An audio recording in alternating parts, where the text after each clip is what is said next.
Hello everybody, we are back with the long-awaited Sweet Lightning Peaches and Cream Dirty Soda, whatever the hell.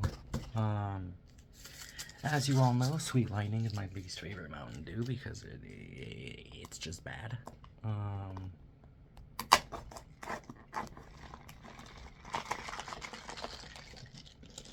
Here it is, doesn't look any different, it just looks like orange juice now, essentially.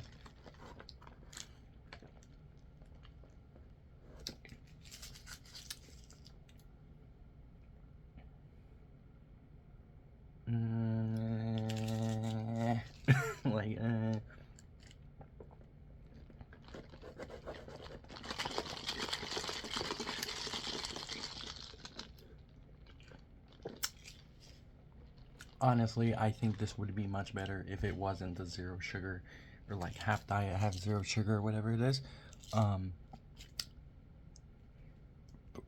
It's okay. It's simply okay. Like, I'll give it like a 5 out of 10. Maybe that'll change later on, but yeah, it's simply okay.